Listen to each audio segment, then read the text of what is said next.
não psiquiatra. Né? Isso é bem bacana. Eu vou colocar aqui até o site aqui embaixo. Ó. Vocês conseguem essa apostila inteira nesse site.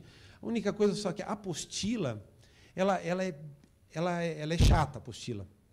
Porque ela é tipo feito uma programação de PowerPoint. Você precisa ter um médico psiquiatra fazendo treinamento com vocês, porque todos aqueles temas lá, que é o índice, então são 11 temas, eles só tratam 11 temas. Né? Então, não sei se vocês conseguem ver lá, depressão moderada grave, psicose, transtorno bipolar, epilepsia, transtornos de desenvolvimento, transtornos comportamentais, demência, daí o uso de álcool e drogas, né, dependência, autoagressão e suicídio e outras desordens emocionais significativas sem explicação médica.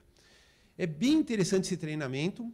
É um treinamento que não adianta você só passar a apostila, porque a apostila, que nem eu falei, ela não vai te dar toda a visão que o conteúdo desse treinamento, mas é algo voltado para o médico não psiquiatra, não especialista. Isso nos ajuda muito no dia a dia dentro da empresa.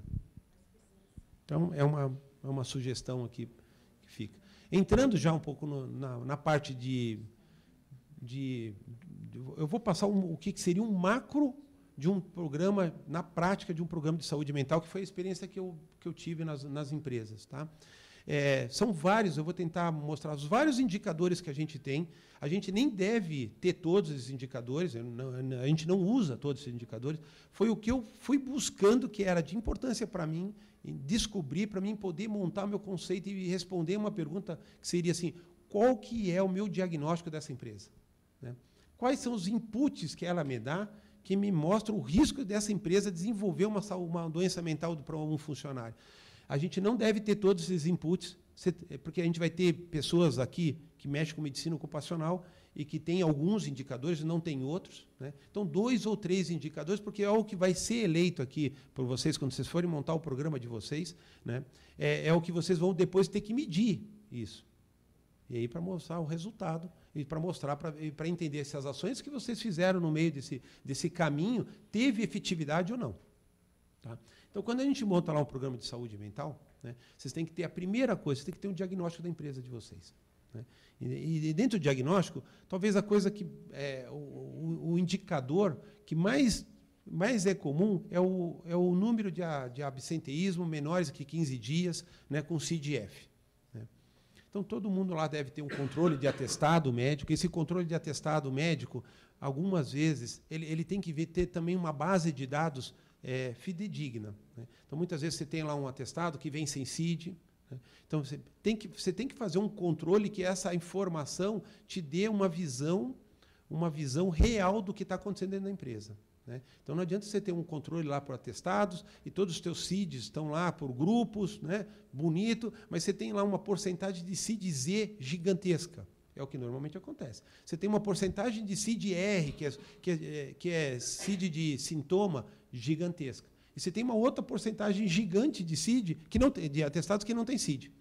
Aí vai te mexer em toda a tua epidemiologia, vai mexer em toda a tua estatística, isso não vai ajudar a retratar o que é a realidade da empresa. Então, sempre quando você colocar o dado lá, tente ser mais fidedigno possível. Vou dizer o que eu fazia. Todo atestado que chegava, né, não é uma premissa ter o CID no atestado, mas a enfermeira perguntava para o paciente: o que aconteceu com você? Se ele quisesse falar, ele falava. Muitas vezes tinha mais gente no balcão e não queria falar. Então ele falava: então eu só queria saber a especialidade que você foi, porque isso me ajuda na minha epidemiologia. Eu também não quero falar. É um direito que ele tem. A enfermeira: você vai ter que passar por consulta médica. E aí ele passava a consulta médica comigo. É lógico que eu conversava com ele. Se ele não quisesse falar, a gente não pode obrigar. Né? Mas, normalmente, primeiro, que ali estava num critério de confidencialidade. Segundo, ele tinha confiança no questionamento que a gente fazia. E, normalmente, eles falavam: eu fui lá no coloproctologista, né? Por isso que eu não quis falar, fui fazer uma cirurgia. Está ótimo, resolveu ali. Então, eu tinha um controle, que era o controle oficial, que era o atestado médico, com o que estava na frente, com CID, sem CID, CID-Z, CID-R, que não me ajudava muito, e tinha um controle paralelo, né, que era um controle meu, né, que eu tinha tentando tirar o máximo possível desse viés. Tinha um carimbo lá, eu carimbava atrás do atestado e punha lá o verdadeiro motivo. Né? Eu já tive empresa que trazia atestado médico, quem trazia o atestado médico era o chefe. O funcionário chegava na empresa, ele entregava todos os atestados para o chefe pegava, trazia todos os atestados no ambulatório. Né? Hoje, qualquer internet, você entra no site, você sabe que CID está lá, se tem o CID lá, que você sabe qual que é a doença que o seu subordinado está. Né? Não tenho dúvida que, às vezes, a pessoa vai falar, pô, mas eu não quero esse cara com esse problema aqui. Né? E aí vem os pedidos de desligamento. Então, assim, esses vieses, essa coisa da confidencialidade que a gente tem que procurar extinguir dentro da empresa, para que o médico que está lá se torne uma pessoa confiável para o funcionário. Né? Claro que tem que agir como tal. Então, essa questão do absenteísmo é um indicador, e talvez seja o indicador mais forte que a gente tem dentro das empresas, que pode ser um dos indicadores de controle e de eficácia do teu programa lá na frente. Né? O segundo indicador, então, tudo aquilo que dá mais de 15 dias, que vai acabar sendo afastado pelo INSS, né? Você também tem controle disso daí. Né? Então, o INSS hoje, você tem lá, você com o CNPJ e com uma senha, você tem acesso lá ao banco de dados do INSS, tem um gap de alguns meses, a gente sabe disso. Né? Antigamente, o INSS trazia o CID, né? Que hoje não traz mais, a gente tem um pouco de dificuldade, mas a gente tem acesso ao prontuário, então você sabe quem está afastado, você vai saber qual é o motivo que você está afastado, talvez não pelo site do INSS, mas você vai saber pelo controle de prontuário médico que você tem, mantendo toda aquela questão da confidencialidade da informação, e é um indicador bom para a gente medir assim, poxa, eu tinha lá quantidade X de afastados por CID-F, e depois de todas as minhas ações, olha como é que ficou hoje. Né? Então, tem que ter esse antes e depois, isso aqui é um bom indicador, e quase todo mundo tem esse controle dentro da empresa. Indo um pouquinho adiante. Ferramenta de aferição de doença mental dentro da empresa, ou de saúde mental. Né? O doutor Ramon trouxe alguma coisa. Isso aqui eu acho válido, muito longe de ser o único indicador. Se vocês usarem questionários pré-formatados para todo mundo e servir só aquilo de retrato, de diagnóstico da empresa, da tua empresa, de como é que está a saúde mental dela, vocês vão estar criando viés e isso não vai ser bom. Vocês têm que ter outros indicadores mais macro para poder fazer o diagnóstico de como é que está a saúde mental da tua empresa. Mas um deles, eu não tenho dúvida, que é todas essas ferramentas. Eu vou mostrar algumas delas. Né? São inúmeras ferramentas. Né? Eu posso arriscar que existem mais de 100 ferramentas que se mede saúde mental, né? Nos seus diversas subdivisões.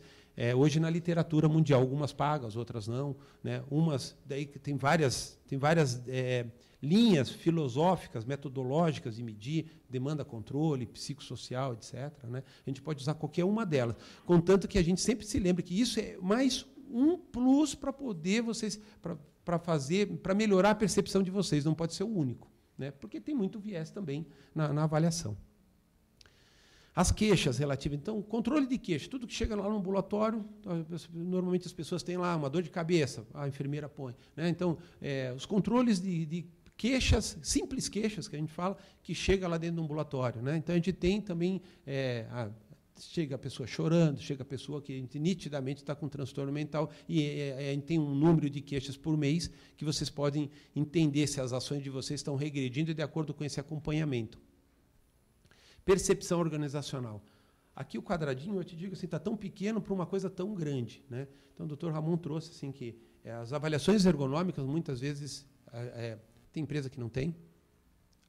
Tem empresa que tem tudo mapeado, lindíssimo, e está na gaveta, porque não faz ação para aquilo lá. É difícil. Né? Então, você tem um monte de postos inaceitáveis, né? Tem um monte de postos de alto risco de DORT, mas está lá na gaveta e você não consegue mudar essa realidade, né? Porque é muito difícil você querer impingir isso na empresa inteira. Mas tem que ficar. Isso é um papel do médico do trabalho fazer isso. Como é também um papel do médico do trabalho, assim, se você tem uma avaliação ergonômica dentro da tua empresa, ela tem que contemplar, não pode contemplar só as doenças de cunho osteomuscular. Não pode ser só físico. Tem que ter uma boa descrição do posto. Né? Tem que ter uma avaliação organizacional. Né? É puxado a demanda. Né? A célula tem gargalos nessa célula, né? de atuação. Como é que é o ciclo? Né? Hoje as avaliações são organizacionais e são cognitivas também. né? Muitas vezes a gente usa ferramentas dentro da avaliação ergonômica do trabalho, que ele mede quantos movimentos oculares que aquele trabalhador está fazendo durante um ciclo do trabalho dele. Porque isso mostra a demanda cognitiva que ele tem, né? Se ele pega a peça daqui, pega a peça daqui, pega a peça daqui, claro que ele tem um nível de atenção diferente de um outro funcionário que talvez tenha nas suas... Estou citando uma ferramenta, né, cognitiva para estar embutida dentro da avaliação ergonômica do trabalho de vocês, né? Isso faz com que vocês tenham uma noção organizacional de como é que está as funções cognitivas do funcionário dentro dos postos de trabalho. Quer dizer, a avaliação ergonômica ela tem que dar mais do que só o risco osteomuscular. Ela tem que te dar uma noção. Isso a gente tem que, muitas vezes, poucas empresas fazem avaliação ergonômica, menos ainda tem avaliação todo mapeado, né? Muito menos ainda as pessoas têm as avaliações ergonômicas todas, dos postos todos mapeados com ações, né? E aí, quantas avaliações ergonômicas tem que tem esse mapeamento cognitivo organizacional são bem poucas, né? Isso também nos ajuda a entender como é que é a saúde mental das pessoas que estão dentro da nossa organização. Aqui, e a questão ambiental, que o Dr. Ramon trouxe, né? Tem produto químico? Tem. Tem hidrocarboneto aromático, né? É alifático, tem tolueno, tem xileno, tem manganês, né? Mede manganês? Não mede. O tolueno mede cada 6 meses. Está ótimo. No máximo a cada 6 meses, né? Você pode, se você tem alguma desconfiança, sugiro você fazer o marcador biológico menos que isso, né? Tem manganês? Tem. A nível de cima, acima do nível de ação, né? Acima do nível de tolerância. Vale a pena fazer marcador biológico para manganês? Não tem. Não tem. Então tem marcadores biológicos que não trazem. Não trazem o retrato do problema, a não ser que você veja isso no consultório, dentro da consulta médica, né? Então, a percepção, ela tem que ser, você tem que ter uma visão total, não só da parte de indicadores, como absenteísmo, como afastamento, mas como as questões organizacionais e as questões ambientais. Sinistro do plano de saúde. Aqui vamos lá, vamos pular lá. Tá, os inputs, vou deixar isso aqui para depois. Sinistro do plano de saúde. O benefício de saúde, né? Todo mundo que tem um convênio médico dentro da empresa, ele tem uma estatística, isso aí. Isso pode ser muito bem usada pelo médico para entender como é que está o retrato da empresa. Então, isso, talvez, a maior demanda que tem hoje para a saúde é entender como é que o número de funcionários diminui ano a ano, né? E esse valor de sinistro de plano de saúde aumenta dentro das empresas. Isso vai milhões por mês, né? Oi?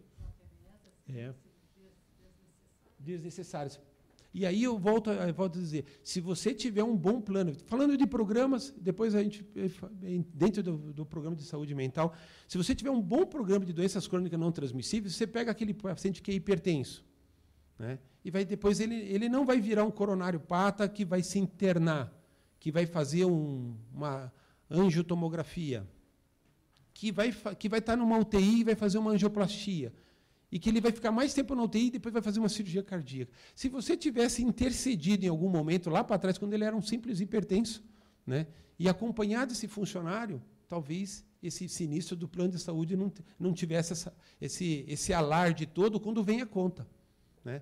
Eu estou falando na parte financeira, nem estou falando na parte humana, que é a nossa principal fonte, né? Porque a gente pode interceder dentro da nossa enorme sala de espera, nesses funcionários, e a mesma coisa para a saúde mental. Então, o sinistro do plano de saúde, hoje a gente vê que é uma cobrança muito forte da área de saúde para o ambulatório médico, para a gestão, né, no ambulatório, porque cada vez diminui mais o número de funcionários e cada vez mais aumenta esse valor, né? E aí, no meio, estão os pacientes aí de transtorno mental. É um bom acompanhamento, é um bom indicador, né? Muitas vezes já vem alguma coisa, esses indicadores já vêm do plano de saúde, ele te dá, isso aí é só vocês pedirem, né? Tem que depois vocês personalizam as estatísticas que vêm e pode gerar como um indicador para vocês de todas as doenças que são acometidas. Então, por exemplo, eu fazia controle, eu sabia quais são os pacientes que estão usando consulta psiquiátrica. Então, eu via um monte de gente fazendo um monte de acompanhamento de consulta com psicólogo, com psiquiatra, e que não ia no ambulatório. Né? Entende? É uma possibilidade de chamar esses pacientes e entender, né, se eles estão fazendo, que remédio que eles estão tomando. Né? E também você fazer uma autoavaliação, poxa, por que ele não usou, né, o meio mais fácil dele de fazer um contato com você dentro do ambulatório?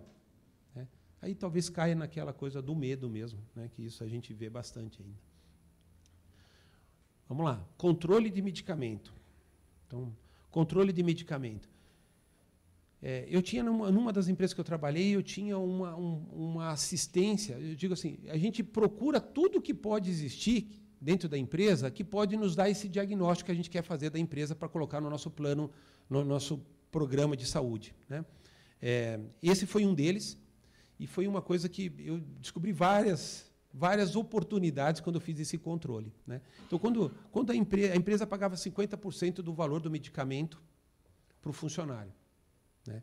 E aí, claro que daí eu fiz um mapeamento de todo mundo que entrava com uma receita. Você tinha que levar a receita médica para o RH, junto com a receita médica eu tinha que levar para assistente social, né?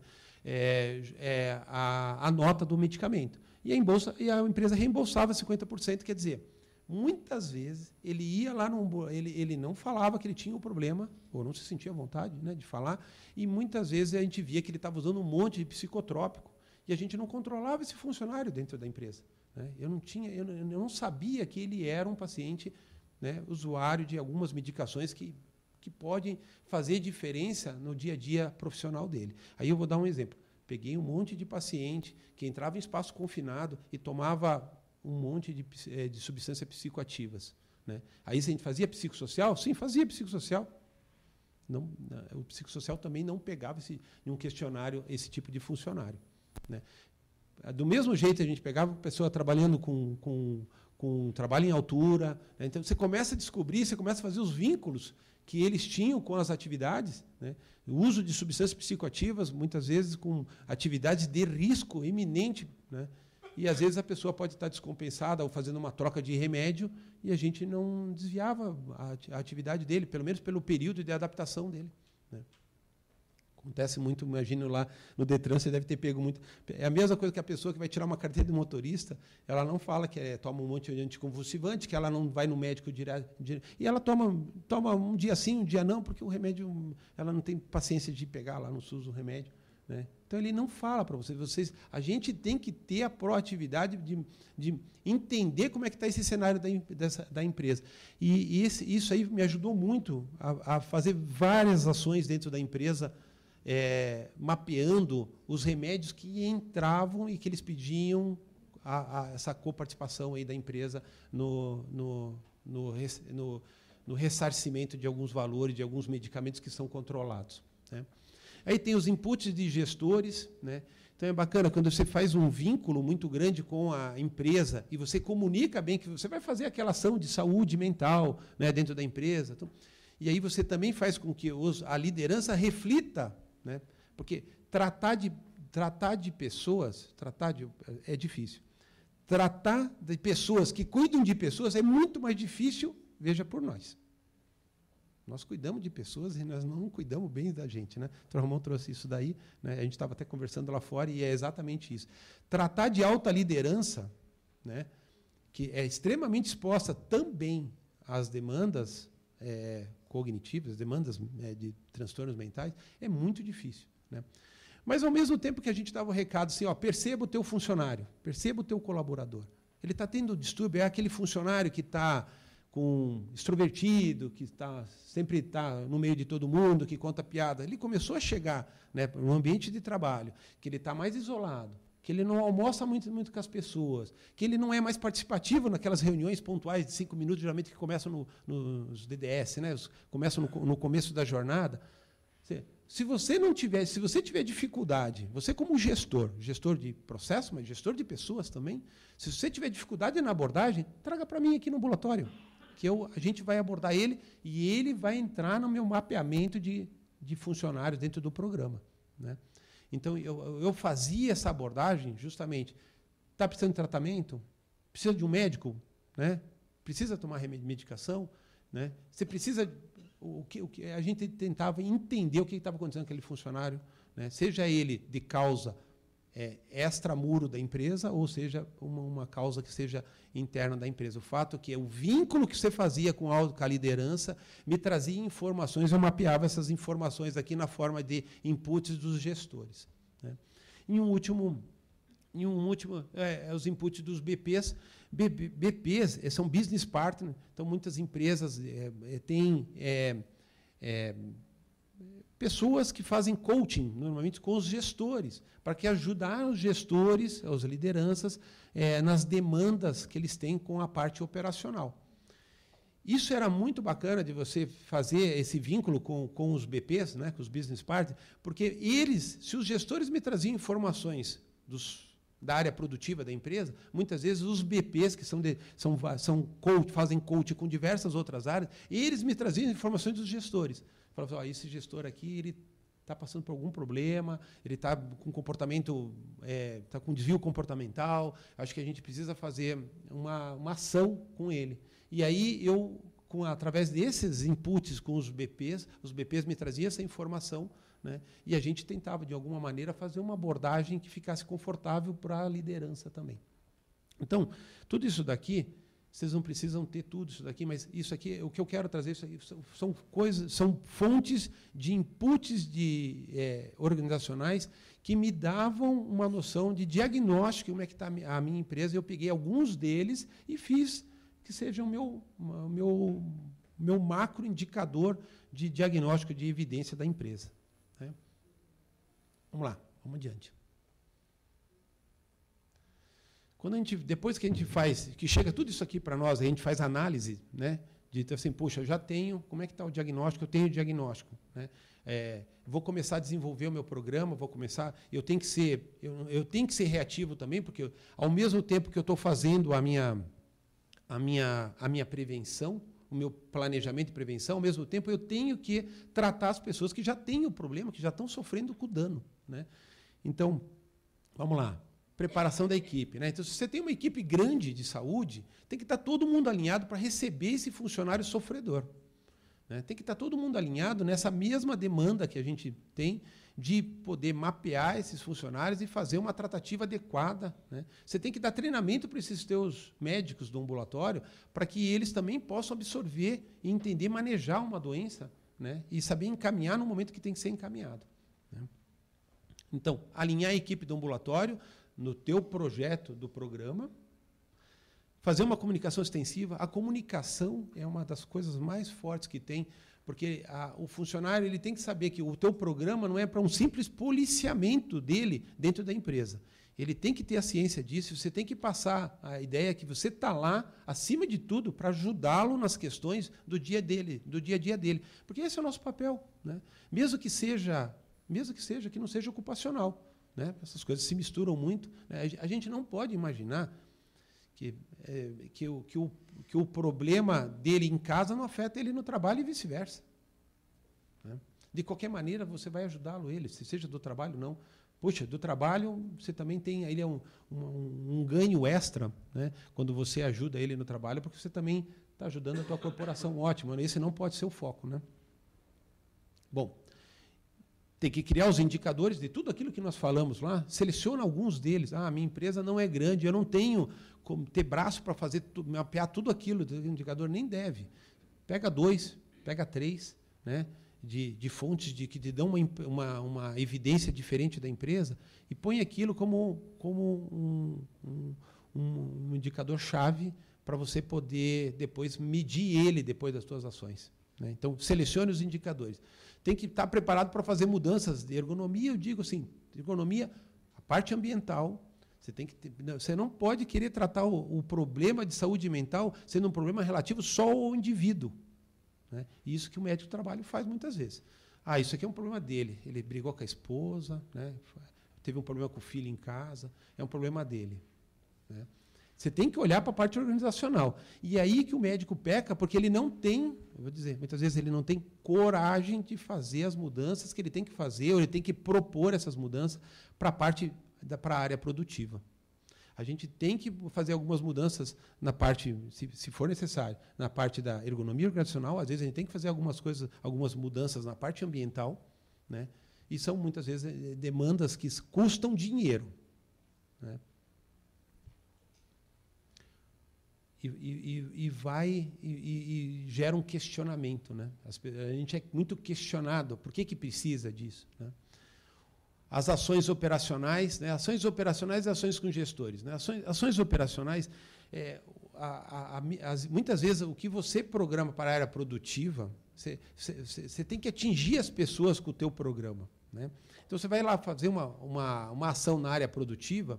Muitas vezes não é a mesma, você não atinge ele na mesma fala que você atinge a alta liderança da empresa, né?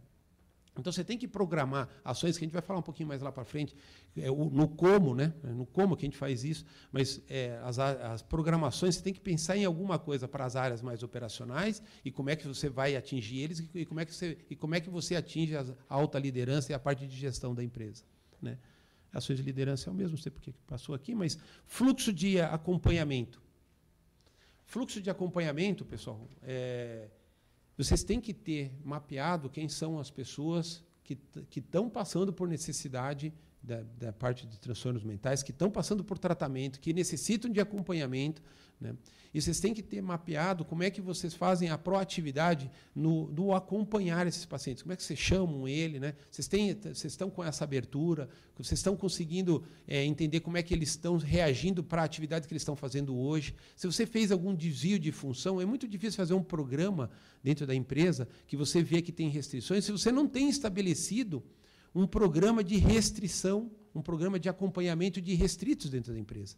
Um programa de acompanhamento dos reintegrados, reintegrados não vou usar essa palavra, mas um programa de retorno ao trabalho. Vocês têm que ter já acordado com a gestão, né, um programa que vocês possam acompanhar esses funcionários depois que eles voltam de algum problema, principalmente o problema emocional. Porque senão depois lá a aceitabilidade da gestão para uma pessoa que volta de qualquer tipo de afastamento, né, mas principalmente do transtorno mental, ele tem que saber como também lidar com esse público, né? Rede de parceiros, né? Então você tem que, qualquer programa você tem que ter parceiros. A gente não consegue trabalhar sem as especialidades. Mas você tem que ter um psiquiatra que se acompanhe, que eventualmente você possa telefonar para ele e falar assim: como é que está esse meu funcionário? Né? Como é que está o que eu posso ajudar ele aqui dentro da empresa? Né?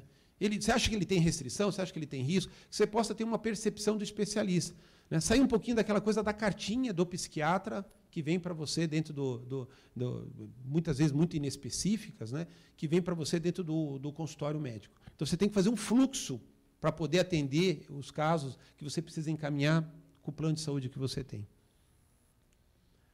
Tá. Então, vou passar rapidamente, que nosso tempo está se esgotando. Não tem diferença nenhuma, voltando na parte prática de um programa, não tem diferença nenhuma de qualquer outro programa. Você tem que ter um diagnóstico da tua empresa, você tem que saber aonde quais são as oportunidades que você tem, quais são as fortalezas, quais são as falhas que você tem. Você tem que planejar. Ao mesmo tempo que você planeja, você age, né? E aí, você agindo, você sempre tem que estar avaliando e reavaliando se as tuas ações estão sendo efetivas, se você está atingindo